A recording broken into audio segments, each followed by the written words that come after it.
Hello बच्चों polynomial के second class में हमने क्वाड्रेटिक पॉलिनोमियल के बारे में काफी कुछ डिस्कस किया था, लेकिन बहुत सारी चीजें बच गई थी डिस्कस करना। तो आज की क्लास में बच्चों हम लोग क्वाड्रेटिक पॉलिनोमियल के जो बचे हुए कॉन्सेप्ट है उनको डिटेल में डिस्कस करेंगे और फिर मैं ये क्वेश्चन आप लोग को सॉल्व कराऊंगा।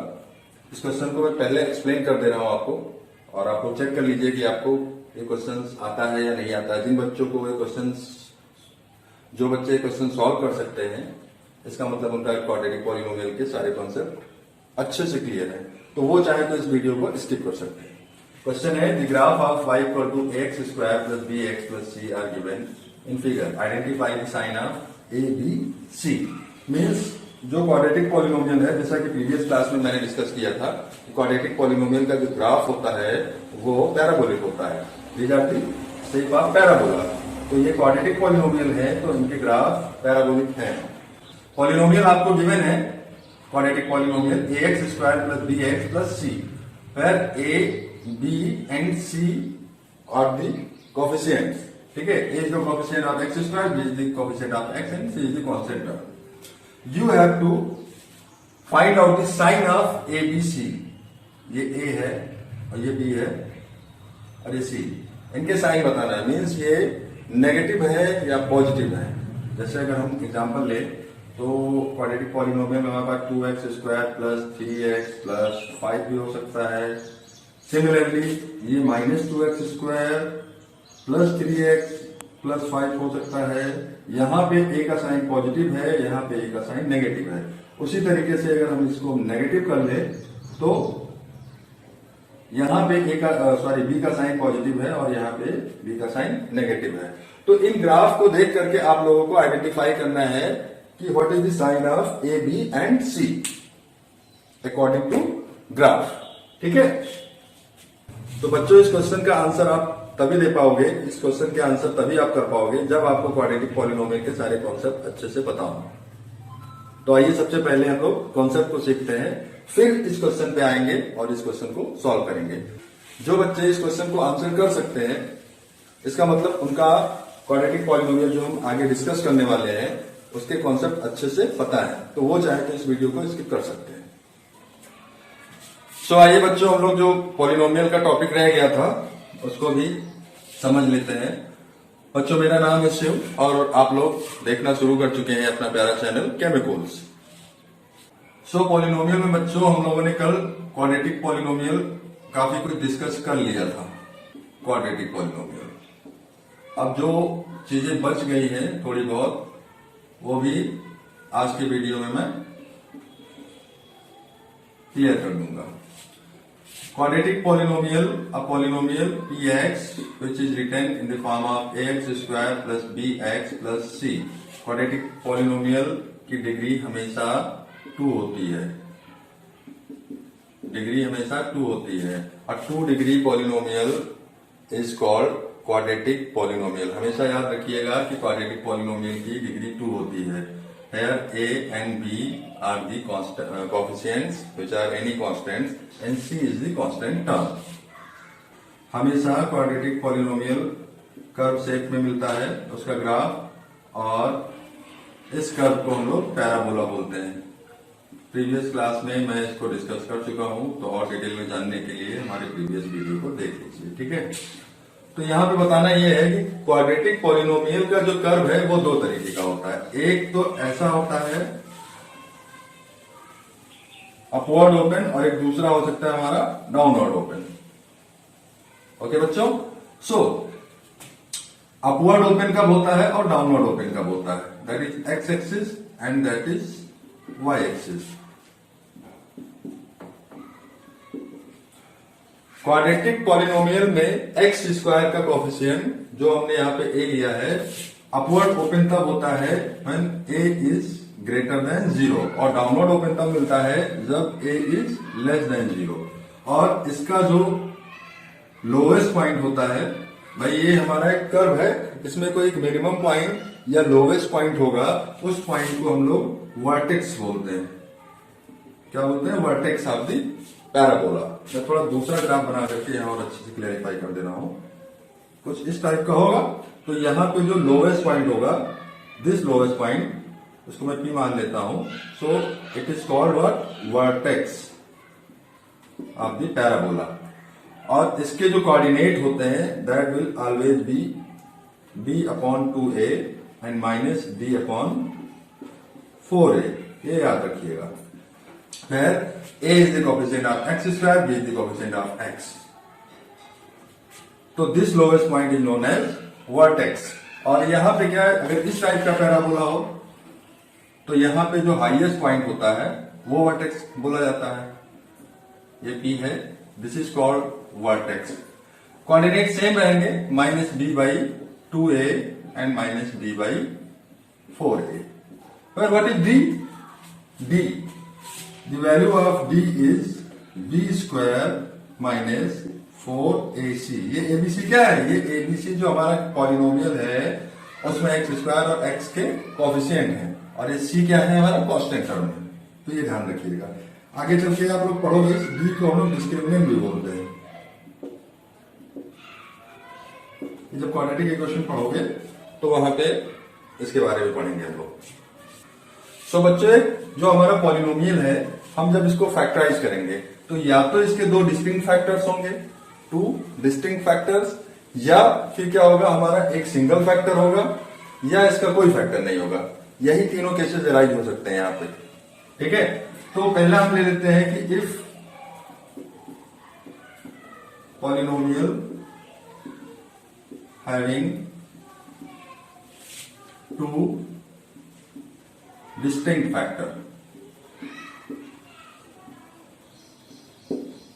ठीक है, so a polynomial having two distinct factors means उसके दो फैक्टर्स होंगे, तो उसके दो जीरोज ऑफ पॉलिनोमियल भी होंगे, और दो जीरोज ऑफ पॉलिनोमियल होंगे तो वो एक्स एक्सिस को दो प्लेसेस पे कट करेगा।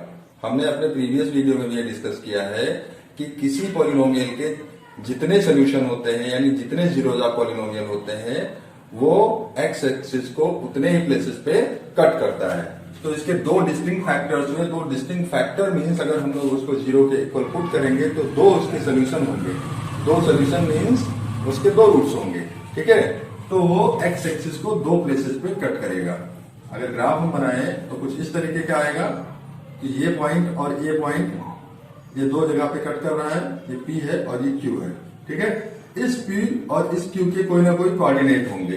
ठीक है, तो ये दोनों पॉइंट्स के जो x कोऑर्डिनेट होंगे that will be the zeros of the polynomial of quadratic polynomial. ठीक है, सिमिलरली अगर इसका ग्राफ कुछ इस तरीके से हुआ तो ये यहां पे और यहां पे कट करेगा, P यहां हो गया और Q यहां हो गया। तो इस P और Q के जो x कोऑर्डिनेट होंगे that will be the zeros of the polynomial of quadratic polynomial. और ये जो पॉइंट है -b square upon -b/2a and -b/4a, ये वर्टेक्स है। ठीक है, इसको P कुछ भी मान लेते हैं, m पॉइंट ले लेते हैं वर्टेक्स को। और यहाँ पे वर्टेक्स के जो कोऑर्डिनेट्स होंगे वो सेम होंगे, -b/2a एंड -b/4। और इन पॉइंट्स पे अगर हम लोग इनका कुछ कोऑर्डिनेट लिखना चाहें तो x1, 0। वैसे भी जहां पे कोई ग्राफ x एक्सिस को कट करता है वो पॉइंट, उस पॉइंट पे y की वैल्यू 0 होती है, तो यहाँ पे इसका y कोऑर्डिनेट 0 हो जाएगा। सिमिलरली यहाँ पे हम मान लेते हैं ये x2 हो गया, x2, 0। ठीक है, हालांकि लेफ्ट साइड में है तो नेगेटिव होगा।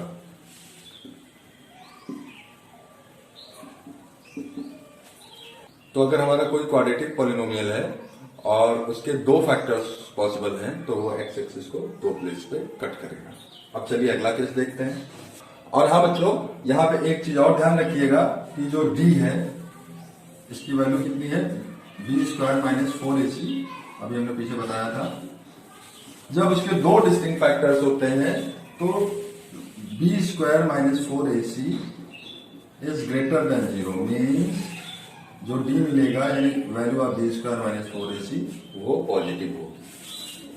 Value of b square -4ac is always greater than 0 if the polynomial having two distinct factors.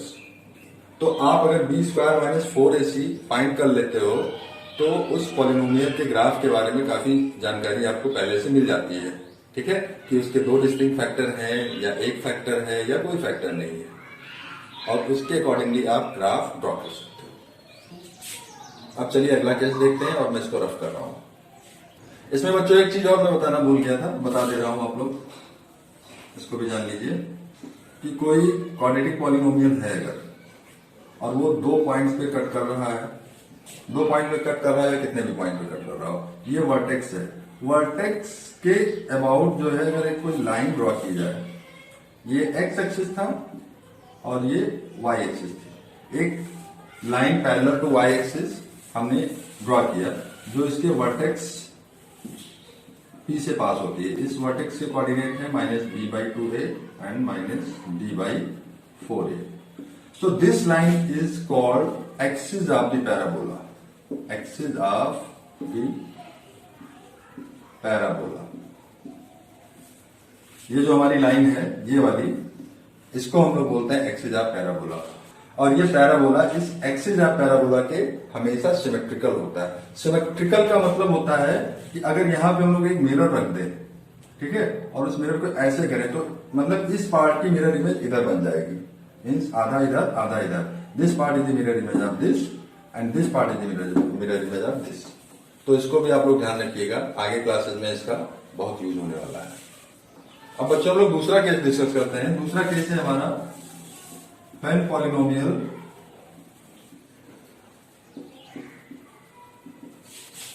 ax square plus bx plus c is factorizable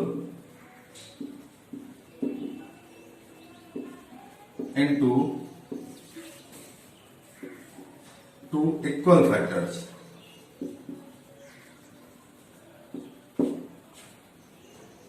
तो यहां पे क्या होगा, उस केस में ये इसका जो ग्राफ होगा वो एक्स एक्सिस को एक ही पॉइंट पे कहीं टच करेगा, कट नहीं करेगा, एक पॉइंट पे टच करेगा। ठीक है, और यहां पे अगर हम लोग पॉइंट लिखना चाहें तो that point will be -b/2a and 0, क्योंकि इसका जो y कोऑर्डिनेट होगा वो 0 हो जाएगा, क्योंकि ये हमेशा क्या है, एक्स एक्सिस पे टच करेगा। ओके बच्चों, इसको एक एग्जांपल से हम लोग समझते हैं। सपोज दैट हमारे पास एक पॉलिनोमियल है px, that is x square minus 4x plus 4। अब अगर हम लोग इसको फैक्टराइज करें मिड टर्म स्प्लिटिंग मेथड से, तो इसके फैक्टर क्या हो जाएंगे, x square minus 2 plus 2x plus 4। So it will be x square minus 2x plus 4। तो x कॉमन निकाल लिए, that is x minus 2 x minus 2।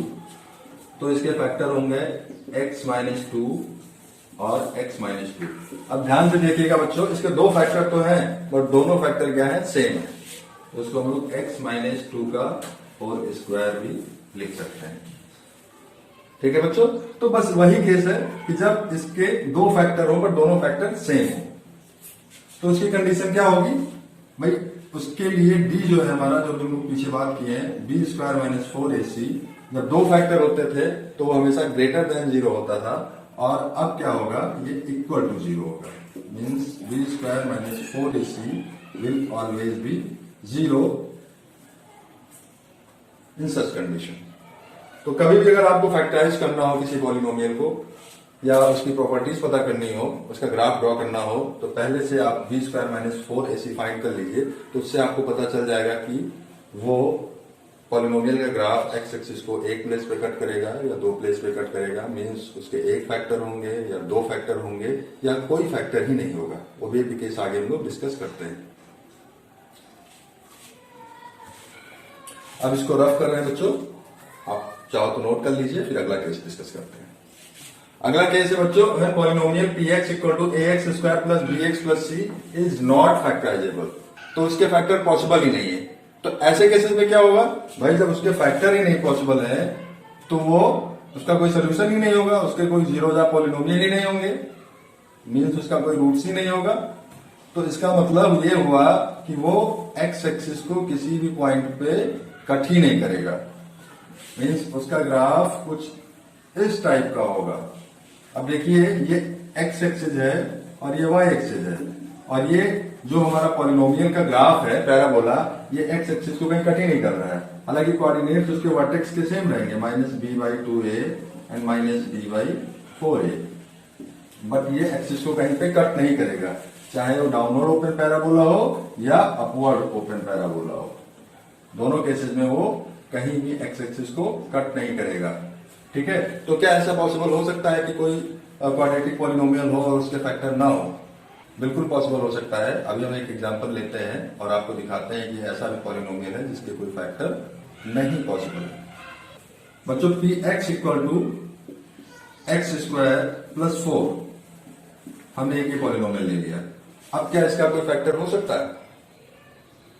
इसका कोई फैक्टर पॉसिबल नहीं है, इसको आप फैक्टराइज नहीं कर सकते हो। भाई ज्यादा से ज्यादा आप क्या लिख लो, एक्स स्क्वायर प्लस 2 स्क्वायर, बस। अब इससे ज्यादा आप इसको फैक्टराइज कर ही नहीं सकते हो। ठीक है, और कभी भी अगर हम इसको 0 के इक्वल पुट करें, ठीक है, इस पॉलिनोमियल का सोल्यूशन निकालने की कोशिश करें, तो इसका कोई रियल सोल्यूशन होगा ही नहीं। X square plus 4 equal to 0, so x square equal to -4 and x equal to √-4। ठीक है बच्चों, और -√4 का रूट हम नहीं निकाल सकते। 4 होता तब तो हम इसका रूट निकाल लेते। भाई 4 है, 4 को हम 2 into 2 लिख दिए, एक पैर बाहर ले लिए 2, तो ये 2 हो गया इसका रूट। अब -4 को क्या करोगे भाई, इसको हम 2 into -2 लिख लेंगे। ठीक है, अब क्या पेयर यहाँ पे फॉर्म ही नहीं हो रहा है, दैट इज 2, दैट इज -2, तो इसका कोई पेयर बनेगा ही नहीं। ज्यादा से ज्यादा हम कर सकते हैं कि 2 into 2 into -1, तो भाई ये 2 और इस 2 का एक पेयर बन गया, इनको हम बाहर निकाल लिए 2, फिर √-1, बट √-1 बच रहा है। ठीक है, तो इसका हम अंडर नहीं निकाल सकते हैं। तो ऐसे नंबर्स को हम लोग रियल नंबर नहीं बोलते हैं, ऐसे नंबर्स को हम लोग इमेजिनरी नंबर बोलते हैं। कौन से नंबर? Imaginary number. और इनकी अलग अलजेब्रा होती है जिनको हम कॉम्प्लेक्स नंबर बोलते हैं। क्लास 11th में आप लोग इससे अच्छे से इंट्रोड्यूस हो गए। ओके बच्चों, सो ऐसा पॉलिनोमियल जो फैक्टराइजेबल ना हो, that will not cut the x axis at any place, that's it. अब बच्चों एक एग्जांपल हम लोग लेते हैं, ऐसा पॉलिनोमियल जिसके फैक्टर्स पॉसिबल ना हो, x square plus 4x plus 5। अगर हम इसको फैक्टराइज करें तो सबसे पहले हम लोग इसका d निकाल लेते हैं, मीन्स d स्क्वायर -4ac। ठीक है, तो d स्क्वायर -4ac फाइंड करने के लिए क्या करोगे, इस पॉलिनोमियल को इसके standard 2 degree polynomial means quadratic polynomial से कंपेयर कर देंगे। तो यहाँ पे 1 लिख लीजिए, एक्स स्क्वायर का कोएफिशिएंट 1 है। तो देखिए यहाँ पे एक्स स्क्वायर का कोएफिशिएंट a था, यहाँ पे एक्स स्क्वायर का कोएफिशिएंट क्या है, a, तो वैल्यू कितनी हो गई, a की 1। b के प्लेस पे यहाँ क्या है 4, value of b equal to 4, और c की वैल्यू 5। अच्छा, पीछे मैं एक चीज बताना भूल गया था कि आप कैसे पहचान करोगे कि हमारा कोई क्वाड्रेटिक पॉलिनोमियल फैक्टराइजेबल है या नहीं है। ठीक है, फैक्टराइजेबल होगा तो उसमें 2 कंडीशंस होती थी। पहली कंडीशन क्या होती थी कि उसके 2 फैक्टर हो, या दूसरी कंडीशन होती थी कि उसके सिंगल फैक्टर हो। ठीक है, मतलब 2 इक्वल फैक्टर हो। तो पहली कंडीशन के लिए हमारा होता था b square -4ac greater than 0। Second condition के लिए b स्क्वायर -4ac 0 के इक्वल होता था। और अगर कोई पॉलिनोमियल है जिसके फैक्टर्स नहीं पॉसिबल है, यानी जो फैक्टराइजेबल नहीं हो सकता है, उसके लिए जो हमारा d होता है, d की वैल्यू क्या होती है, b square -4ac, that will always B negative, means b square -4ac की वैल्यू हमेशा नेगेटिव में आएगी, लेस देन 0। तो यहाँ पे आप, ये हमें पॉलिनोमियल गिवन है x square plus 4x plus 5, अगर हम इसकी d निकालें, ठीक है, मीन्स b स्क्वायर -4ac, तो वो कोई नेगेटिव नंबर आएगा। b कितना है 4, तो 4 का स्क्वायर हो गया -4 इंटू a के प्लेस पे 1 पुट करिए और c के प्लेस पे 5, तो ये कितना आ गया 4 का square 16 -4 4 into 5 20, that is -4। So here d या b square -4ac is less than 0। Okay बच्चों, इट मीन्स कि ये जो हमारा पॉलिनोमियल है इसका कोई फैक्टर पॉसिबल नहीं है, इसके कोई रियल फैक्टर नहीं होंगे। फैक्टर होंगे but that will be imaginary factor, और इमेजिनरी नंबर के बारे में अभी आप लोग नहीं पढ़ोगे, वो अगली क्लासेज में आप लोग पढ़ेंगे। ठीक है बच्चों। और अगर इसको आप ऐसे फैक्टराइज करना भी चाहो तो हो नहीं पाएगा। X square plus 4x plus 5, आप कोशिश करिएगा, इसके फैक्टर्स पॉसिबल नहीं होंगे। कैसा भी तरीका आप कर लीजिएगा, इसको आप फैक्टराइज नहीं कर सकते हो। तो 3 चीजें आप लोगों को याद रखनी है। पहली, b square minus 4ac is greater than 0। अगर ये कंडीशन आती है तो 2 डिस्टिंक्ट फैक्टर, ये क्या इंप्लाई करता है, मीन्स उसके 2 डिस्टिंक्ट जीरोज ऑफ पॉलिनोमियल होंगे। 2 distinct zeros of polynomial. Okay बच्चों। सेकेंड है, if b square minus 4ac equal to 0 then polynomial having 2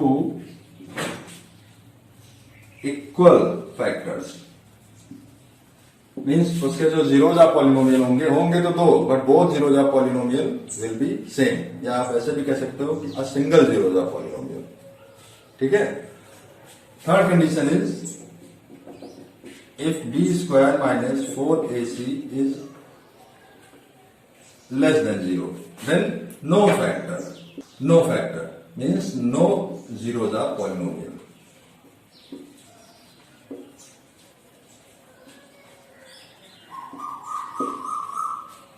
तो बच्चों इस तरीके से पॉलिनोमियल में जो कुछ भी था, 2 डिग्री पॉलिनोमियल, मतलब अभी पूरा पॉलिनोमियल नहीं खत्म हुआ है, अभी क्यूबिक पॉलिनोमियल बचा हुआ है। तो क्वाड्रेटिक पॉलिनोमियल में जो सारी चीजें थी मैंने बता दिया है। इन सारी चीजों को आप लोग अच्छे से आई होप समझ गए होंगे और इनको याद रखिएगा। अब हम लोग इस पे बेस्ड क्वेश्चंस करेंगे। उस क्वेश्चन को करने से पहले बच्चों हम लोग थोड़ा सा ग्राफ के बारे में डिस्कस करेंगे। तो मैं इसको अब रफ कर रहा हूं। बच्चों 9th क्लास में आप लोगों ने ग्राफ तो पढ़ा होगा, बट फिर भी एक बार मैं रिवाइज करा दे रहा हूं। ग्राफ में जनरली हमारे पास 2 परपेंडिकुलर लाइंस होती हैं।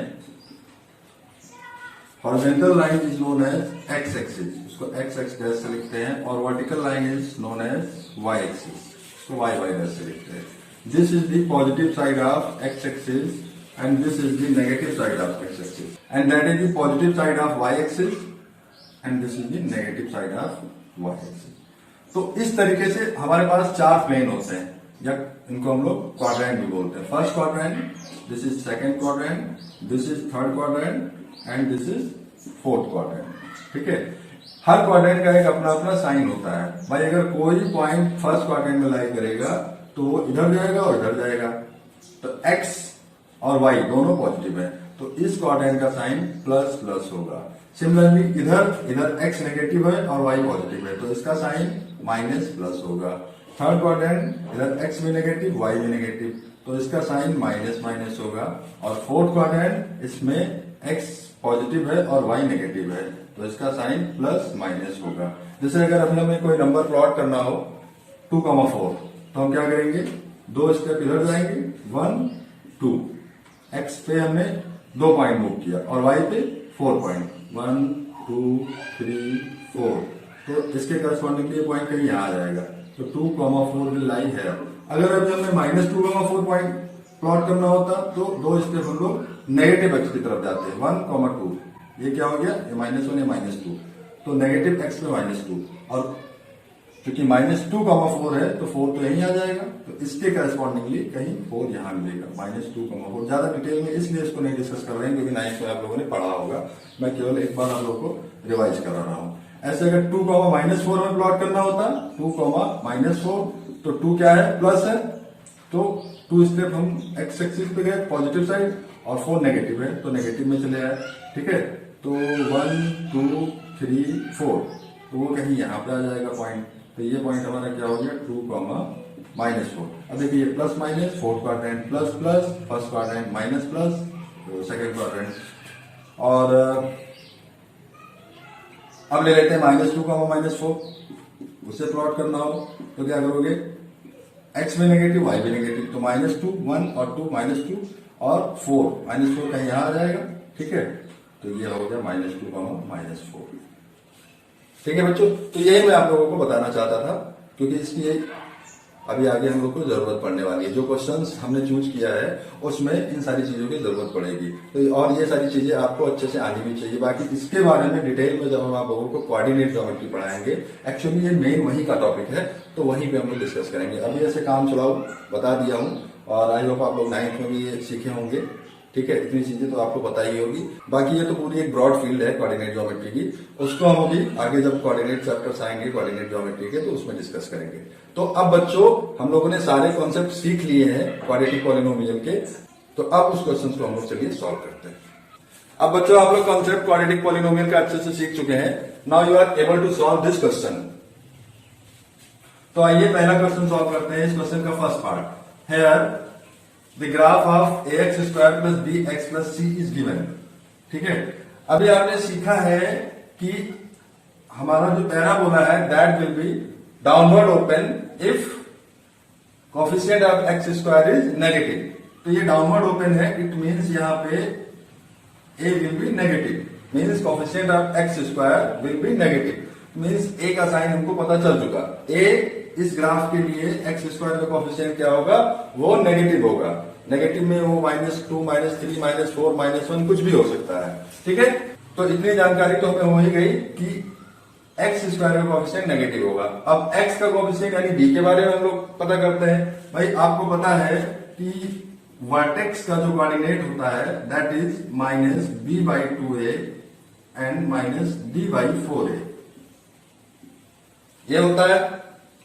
And vertex is lying in first quadrant. First quadrant का जो साइन होता है that is plus plus, second quadrant का जो साइन होता है वो माइनस प्लस, थर्ड क्वाड्रेंट का जो होता है वो माइनस माइनस, एंड फोर्थ का जो साइन होता है प्लस माइनस। इसको आप लोग ध्यान में रखिएगा।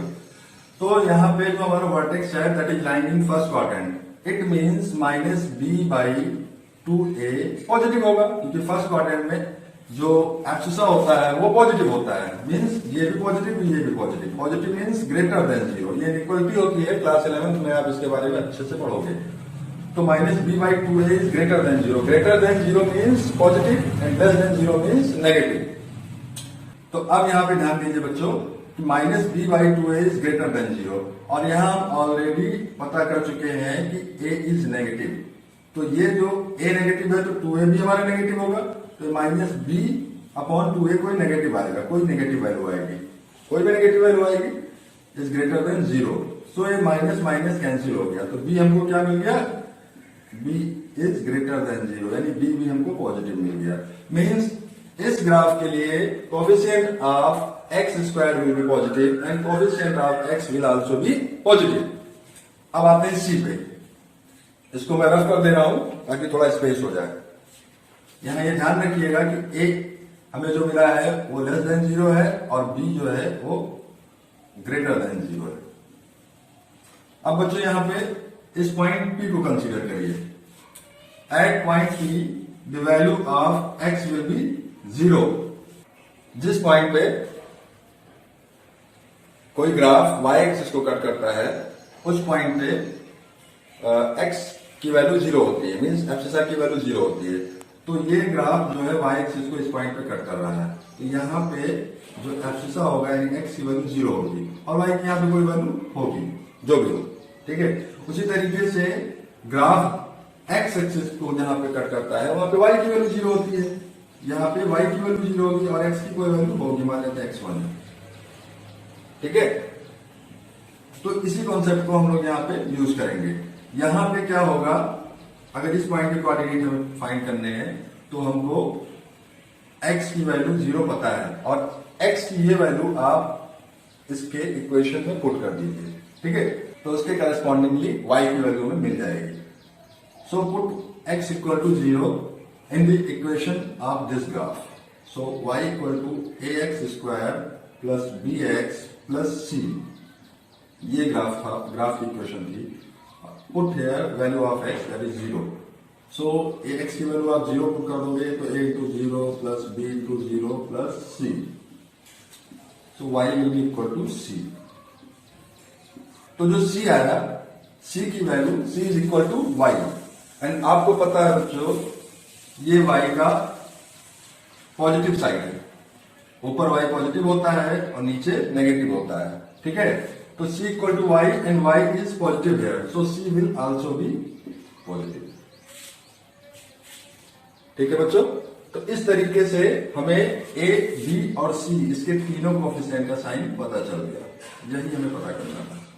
इसीलिए मैंने कहा था स्टार्टिंग में कि इस क्वेश्चंस को आप तभी सॉल्व कर पाओगे जब आपको सारे कॉन्सेप्ट अच्छे से पता हो, ठीक है। जो कॉन्सेप्ट हमने अभी डिस्कस किए हैं वो टोटल यहाँ पे यूज हो रहे हैं बच्चों।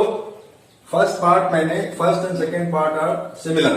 फर्स्ट पार्ट मैंने डिस्कस कर लिया है, सेकेंड पार्ट आप लोग खुद से ट्राई करिएगा सॉल्व करने का, ठीक है। अगर नहीं कर पाते हैं तो आप कमेंट करिएगा, मैं दोबारा से सेकेंड पार्ट को भी करवा दूंगा। अब हम लोग थर्ड पार्ट पे आते हैं भाई। First second are similar, third fourth are similar and fifth sixth are similar. तीनों में से मैं सिर्फ एक एक पार्ट बताऊंगा, दूसरा पार्ट आप लोग खुद से करिएगा। यहां पे देखते हैं बच्चों, ये पैराबोला हमारा अपवर्ड ओपन है, इसका मतलब a means coefficient of X square will be 0, sorry will be greater than 0। अब यहां पे a हमको पता चल गया कि a is positive, greater than 0 means positive. अब यहां पे हम आते हैं इसके वर्टेक्स के कोऑर्डिनेट पता करते हैं। तो वर्टेक्स का कोऑर्डिनेट क्या होता है, -b/2a and -b/4a। Vertex first quadrant में, फर्स्ट क्वाड्रेंट का sign plus plus, it means -b/2a means abscissa will be greater than 0 means will also be positive, ठीक है। ये पॉइंट हमारा फर्स्ट क्वाड्रेंट में लाई कर रहा है, ठीक है। तो फर्स्ट क्वाड्रेंट में दोनों पॉजिटिव होते हैं। फर्स्ट क्वाड्रेंट का ये एक्स एक्सिस की पॉजिटिव साइड पे लाई कर रहा है वैसे भी, ठीक है। तो this is the positive side of x axis, it means -b/2a will be positive. अब यहां ध्यान दीजिए बच्चों, -b/a पॉजिटिव है तो 2a भी पॉजिटिव होगा, ठीक है। Is greater than 0, it means -b is greater than 0, -b is greater than 0। और इनइक्वालिटी में आप लोग एक चीज ध्यान रखिएगा कि if -x is greater than 0 then x will be less than 0। Inequality में जब हम माइनस साइन से मल्टीप्लाई करते हैं तो इनइक्वालिटी चेंज हो जाती है, ठीक है। आप इसमें माइनस साइन से मल्टीप्लाई कर दीजिए तो ये प्लस हो जाएगा, और ये 0 है तो 0 को किसी भी नंबर से मल्टीप्लाई करिए 0 ही होगा। बट एक चीज ध्यान रखिएगा कि ये ग्रेटर देन 0 था, माइनस से मल्टीप्लाई करने के बाद ही लेस देन 0 हो जाएगा, इनइक्वालिटी चेंज हो जाती है। इसको आप अच्छे से समझिएगा। इसके बारे में ज्यादा डिटेल में आप क्लास 11 में पढ़ोगे, बट यहाँ थोड़ा बहुत यूज है जो वो मैं बता दे रहा हूँ, ठीक है बच्चों। तो -b is greater than 0, it means b is less than 0। तो हमें दो साइन पता चल गए इसके, a पॉजिटिव है और b नेगेटिव। अब c का साइन पता करते हैं बच्चों हम लोग। तो यहां पे ध्यान दीजिएगा, जैसे कि प्रीवियस क्वेश्चन में किया था, p पॉइंट पे x क्या हो जाएगा, 0 हो जाएगा, ठीक है। So put x equal to 0 in the equation of this graph. तो इस ग्राफ की इक्वेशन क्या है, y equal to ax square plus bx plus c। जब आप x के प्लेस पे 0 पुट करोगे तो इसकी वैल्यू क्या आ जाएगी भाई, a भी 0 c आएगा, y equal to c। And जैसा कि आप जानते हो y इज पॉजिटिव, ठीक है, that is the positive side of y axis. तो y पॉजिटिव है, इट मीन c भी पॉजिटिव होगा, mean c will also be positive. तो हमें तीनों साइन पता चल गए, a is greater than 0, b is less than 0 and c is greater than 0। Means a positive है, b नेगेटिव है और c पॉजिटिव है। अब फिफ्थ पार्ट पे आते हैं बच्चों। यहां पे देखिए, that parabola is also opening upward, it means a is positive, a greater than 0 होगा। और इसके वर्टेक्स से कोऑर्डिनेट होंगे -b/2a and -b/4a। Vertex is also in first quadrant, and in first quadrant abscissa is positive, means -b/2a will be positive, ठीक है। -b, a is positive तो 2a भी positive होगा। सो ये कोई पॉजिटिव वैल्यू आएगी, जो भी आए, इज ग्रेटर देन 0। ओके बच्चों, it means minus b is greater than zero, means b is less than zero. Minus से मल्टीप्लाई करते हैं तो इक्वलिटी चेंज हो जाती है। अभी पीछे हम लोगों ने डिस्कस किया था। सो अब सेकेंड पार्ट, फोर्थ पार्ट और सिक्स पार्ट ये आप लोग खुद से ट्राई करिएगा, और अगर आप इसे कर पाते हैं, अच्छे से कर ले जाते हैं, इसका मतलब आप लोगों ने क्वाड्रेटिक पॉलिनोमियल का जो हमारा कॉन्सेप्ट था उसे अच्छे से समझ लिया है। ठीक है बच्चों, और एक चीज ध्यान रखिएगा, अगर वीडियो अच्छा लगे तो आप उसे लाइक शेयर और सब्सक्राइब करना मत भूलिएगा, क्योंकि जब आप लोग लाइक शेयर और सब्सक्राइब करते हो तो उससे हमारा कॉन्फिडेंस बढ़ता है और हम और भी ज्यादा कॉन्फिडेंस से वीडियो अपलोड कर पाते हैं। ठीक है बच्चों, थैंक यू फॉर वॉचिंग।